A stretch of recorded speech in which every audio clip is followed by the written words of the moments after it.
कर्पूरगौरं करुणावतारं संसारसारं। ओम शिवाय, जय माता दी। पुनः स्वागत है आप सभी का। चलिए हमारा विषय ले लेते हैं अगस्त 2024 तुला राशि वाले जातकों के लिए कैसा रहेगा।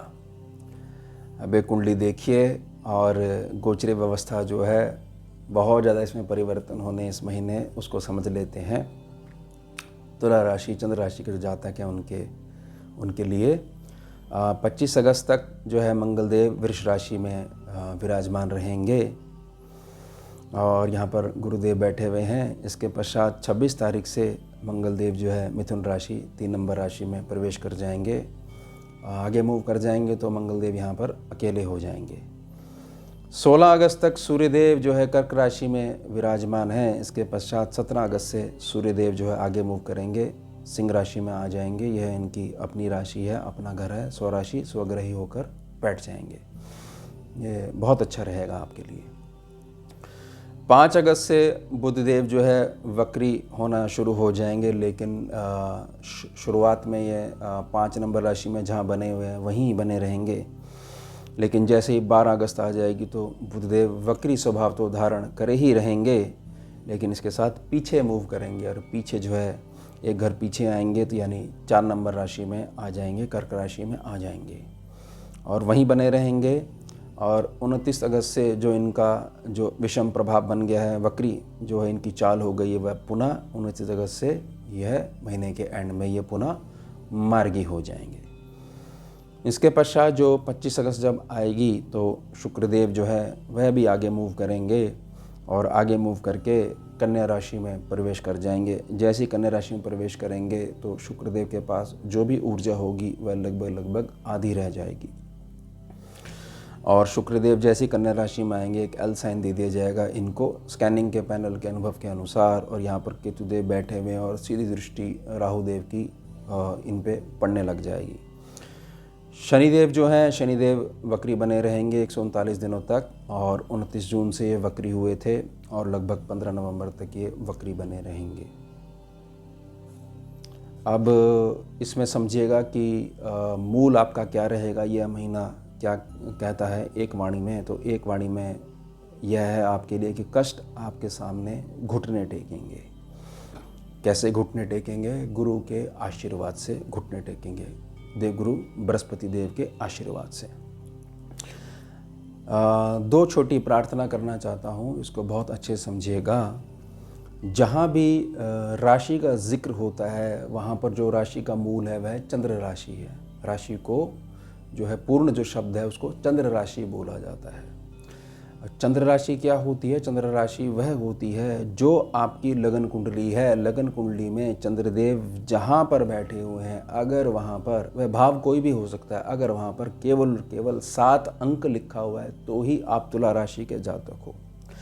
तुला राशि के वर्ण आपने कहीं से पढ़ लिए हैं और स्वाभाविक तौर पर जो आपके अभिभावकों ने जो आपका नाम रखा हुआ है ज़बरदस्ती कनेक्ट करने का प्रयास कर रहे हो और कुंडली का कुछ भी ज्ञान आपको नहीं है, तो ये गलत धारणा है कि आपकी तुला राशि है। राशि आपकी केवल वही होगी, चंद्रमा जहाँ बैठे होंगे वहाँ पर 1 से लेकर 12 अंकों के बीच में सारे अंक राशि के हैं, क्योंकि 12 राशि होती हैं। जो अंक लिखा हुआ है वही आपकी राशि है।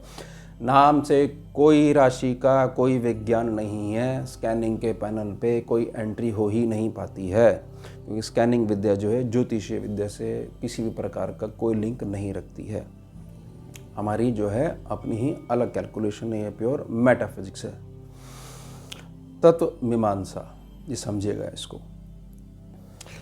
और अगर अब ये सिद्ध हो जाता है कि हाँ हम तुला राशि चंद्र राशि के जातक है, हमें पूर्ण ज्ञान है कि जहाँ चंद्रदेव बैठे हुए हैं वहाँ पर 7 अंक लिखा हुआ है, तो यह मानिएगा कि जो भी गोचरी गणना है वह डिवाइड कर दीजिएगा इस संपूर्ण पृथ्वी पर जितने भी जातक हैं तुला राशि के, यानी जो भी फल बताया जा रहा है डिवाइड कर दिया जाएगा, भाग कर दिया जाएगा। अब जो भी व्यवस्था है, लाभ या हानि या कष्ट, वह सब में समान रूप से बट जाएगी। किसको कितना मिलेगा, कितना ज़्यादा ग्रहण होगा या बिल्कुल फ़र्क नहीं पड़ेगा। यह तो जब तक लगन कुंडली की स्कैनिंग नहीं होती है तब तक कोई ज्ञान नहीं हो पाएगा।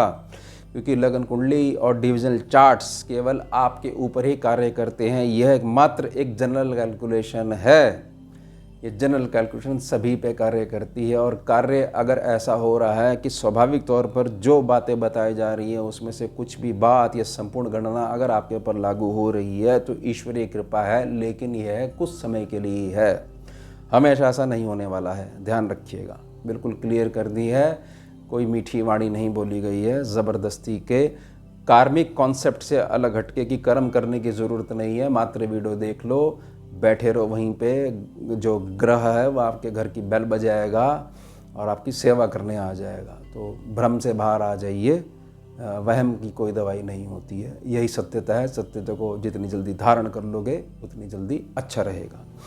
अब कष्ट आपके सामने घुटने टेकेंगे, इसको समझते हैं वह क्यों। और ये बात शुरू में कही गई थी गुरु आशीर्वाद से, वह इसलिए कि आप सिर्फ और सिर्फ अपना अष्टम भाव देखिए। यहाँ पर गुरु और मंगल साथ में बैठे हुए हैं। जो ये समय का जो दबाव है, इसमें गुरु की जो सीख है वह मंगल को लगातार बनाना शुरू कर रही है, क्योंकि मंगल को आगे मूव करना ही करना है, और ये देव गुरु बृहस्पति देव को बहुत अच्छे से पता है। तो गुरुदेव का जो एक्सपीरियंस है वह टीनेजर की जो ताकत है, मंगल देव जो है टीनेजर की जो ताकत है, उसमें बुज़ुर्गों का आशीर्वाद, उनकी सदशिक्षा, बड़प्पन की ऊर्जा साथ में है। और जैसे ही यह आगे मूव करेंगे, बहुत ज़्यादा आपके जीवन में नियम आ जाएंगे, और गुरु आशीर्वाद से कोई भी कष्ट है वह आपके सामने टिक नहीं पाएगा। ध्यान रखिएगा, जो आपके नियम हैं ये उनके बेस पे ही बताया जा रहा है। जिसके जीवन में कोई नियम नहीं है तो फिर ये गणना उसके ऊपर किसी भी प्रकार से लागू नहीं होगी। साथ में उसको अपनी लगन कुंडली देखनी आनी चाहिए। ध्यान रखिएगा इस बात का। तो मंगल जो है, मंगल बहुत ज़्यादा आपके जीवन में बहुत सारे नियम, धर्म के, पूजा पाठ के, सत्शिक्षा के बहुत सारे नियम बना देंगे। बहुत सारी चीज़ों में आपको यह लगेगा कि इसको हमारे को इस तरीके से करना चाहिए, हमारे को यह कार्य करना है, इसमें विलम्ब हो रहा है, वह किस कारण से हो रहा है, और स्माइल से हमारे कैसे काम हो सकते हैं। बहुत ज़्यादा हमारे को बोलने की आवश्यकता नहीं है, किसी को व्यर्थ में जवाब देने की आवश्यकता नहीं है, वाणी को विराम देकर भी बहुत सारे कार्य कराए जा सकते हैं। यही सदशिक्षा जो है देवगुरु बृहस्पति के आशीर्वाद से मंगल देव को मिली है। अब आपको इसको अपने जीवन में उतारना है गुणों के रूप में। अब सूर्य देव जो यहाँ पर बैठे हुए हैं 10 नंबर में बैठे हुए, यानी 10वें भाव में जो बैठे हुए हैं, ये आगे मूव करेंगे और लाभ स्थान पे पहुँच जाएंगे। लाभ स्थान पे जैसे ही सूर्यदेव पहुंच जाएंगे तो कहीं ना कहीं पूर्व में जो अपने पितरों के निमित्त, पूर्वजों के निमित्त, बुजुर्गों के निमित्त जो भी सेवा करी है वह आशीर्वाद अब आपका साथ निभाएगा ही निभाएगा। और अगर नहीं करिए तो करनी शुरू कर दो, क्योंकि बुजुर्गों का आशीर्वाद नहीं है तो पूरी दुनिया में घूमते रहोगे, कुछ होने वाला नहीं है। अपने बुजुर्गों को नकार के कोई भी व्यक्ति कुछ नहीं कर सकता है। अब बुजुर्ग प्रेम से ही प्रसन्न होते हैं, ना कि आपके किसी भी प्रकार के भोगों को, मात्रा को देखते हुए। अब बुधदेव जी जो बैठे हुए लाभ स्थान पे, ये वहीं से वक्री होना शुरू होंगे और पीछे लौटेंगे कर्क राशि में। तो यहाँ पर यह ध्यान रखने की आवश्यकता है कि जो आपका कर्म क्षेत्र है, जो आपके संगी साथी हैं, बेशक आप बॉस हो सकते हैं, बेशक आप कहीं पे रोज़गार में कार्यरत हो सकते हैं, जॉब कर रहे होंगे, तो वहाँ पर आपको अपनी वाणी से किसी के भी साथ नहीं बिगाड़नी है, क्योंकि ऐसा प्रेशर पड़ेगा ही पड़ेगा आपके ऊपर। ध्यान रखिएगा। और कुछ बातें जो हैं वो समय पे छोड़ देनी चाहिए। बहुत ज़रूरी नहीं है कि अगर कोई बात आपके बारे में गलत कही गई है तो आपको जवाब देना ही देना है। अगर मौन हो जाओगे तो समय आपके पक्ष में वकील बन के खड़ा होगा और वो उत्तर देगा और साथ में सज़ा भी दिलवाएगा। लेकिन आप खुद ही बोल पड़े तो समय बोलेगा कि नहीं, जो है मेरी आवश्यकता नहीं है। अगर होती तो ये मौन हो जाते। ये ध्यान रखिएगा। ये एक अभ्यास है जो जीवन में आपको कामयाब बनाकर रखेगा निरंतर। अब शुक्रदेव जो बैठे हुए हैं, ये भी आगे मूव करेंगे और आगे मूव करके 12वें भाव में पहुंच जाएंगे। 12वें भाव में जैसे ही पहुंचेंगे पावर इनकी आधी हो जाएगी। तो जो गृहस्थी में हैं तो उनके यहाँ जो आपका जीवन साथी है, जो आप स्त्री हैं, पुरुष हैं, तो उनको स्वास्थ्य में कुछ दिक्कत देखनी पड़ सकती है। साथ ही साथ आपके कदम जो हैं, आपके जो रिश्ते हैं, मूल रिश्ते हैं, उनसे बाहर भी भटक सकते हैं। अगर आप विद्यार्थी हैं और अभी गृहस्थी में नहीं, आपका विवाह नहीं हुआ है, तो भी कदम भटक सकते हैं, क्योंकि शुक्र, केतु और राहु तीनों की दृष्टियाँ आपस में टकरा रही हैं और शुक्र कन्या राशि में पहुंच गए हैं। शुक्र की जो ताकत है लगभग आधी हो गई है। तो इस चीज़ों से बच के रहिएगा और यह याद रखिएगा कि गुरुदेव ने बहुत ज़्यादा मेहनत करी है। अष्टम भाव में जो बैठे हुए हैं बहुत ज़्यादा मेहनत कर रहे हैं, क्योंकि गुरुदेव का भार बहुत ज़्यादा होता है। और मंगल देव को उन्होंने तैयार करा है, पीछे से मंगल देव का जोर है, और चुन लिया आपने शुक्रदेव का जो विचित्र प्रभाव जो हो गया है केतु के साथ बैठकर कन्या राशि में, और सामने राहु देव आ गए हैं। तो चुनना आपको है। अगर गलत मार्ग पकड़ लोगे तो फिर ये जो गणना है, कष्ट आपके सामने घुटने नहीं टेकेंगे, कष्ट जो है कई गुना बढ़कर आपके सामने खड़े हो जाएंगे, मानसिक रूप से परेशान बने रहोगे। बहुत ज़्यादा जो है दवाइयों पर पैसा खर्च हो रहा है। घर में स्त्रियां हैं, आपका जीवन साथी है या स्वयं आप हैं। प्रार्थना रहेगी जो बेजुबान जीव हैं उनके निमित्त, जैसे गौ माता होगी, स्ट्रीट डॉग्स हो गए, अन्य जो जीव हो गए, दवाइयों की जो सेवा है वह आप कर सकते हैं। जो वहाँ पर आप दवाई दान कर दोगे तो वह आशीर्वाद से आपका जो पैसा है, ग्रह पैसा खर्च करवा रहा है तो पैसा तो खर्च हो जाएगा, लेकिन शारीरिक कष्ट जो बना हुआ है वह आपको कष्ट नहीं पहुँचाएगा, वो वहीं रुक जाएगा। ध्यान रखिएगा, छोटी सी ट्रिक है और आपको आशीर्वाद भी मिलेगा, वो आपका बोनस हो जाएगा, कंपाउंड इंटरेस्ट हो जाएगा वो आपका। अब शनिदेव पे आ जाइए। शनिदेव वक्री बने रहेंगे 15 नवंबर तक। तो वक्री बने रहेंगे तब तक राहु देव थोड़ा सा यह समझेगा कि थोड़े से सॉफ्ट बने रहेंगे, लेकिन मूल प्रकृति कोई भी ग्रह अपनी नहीं छोड़ता है। तो शनिदेव जो है, शनिदेव बहुत ज़्यादा आपको सिखाने का प्रयास कर रहे हैं कि जो मासिक इनकम आपके पास आती है वह बहुत ज़्यादा, जो आपका मीठा स्वभाव है, मीठा व्यवहार है, उसी से मीठा व्यापार बन पाता है, सिखाने का प्रयास कर रहे हैं।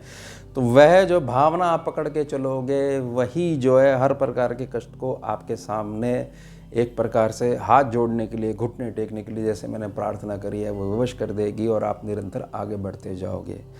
ध्यान रखिएगा, बहुत सारे परिवर्तन होने वाले हैं। वाणी पे ध्यान रखना है। व्यर्थ के स्त्री पुरुष आकर्षण से अपने आप को बचाना है और जीवन में नियम बनाने हैं। पहले वो नियम आप बनाओगे, फिर आगे निरंतरता अगर बनी रहती है तो नियम आपको बनाना शुरू कर देंगे। बस ये छोटी सी प्रार्थना है इस महीने के लिए। तो ये हो गई हमारी तुला राशि अगस्त 2024। अब मिलते हैं आपसे अगले भाग में नए विषय के साथ, नई राशि के साथ। जुड़िए और जोड़िए। ओम शिवा, जय माता। सारं भुजगेन्द्रहारं कर्पूरगौरं करुणावतारं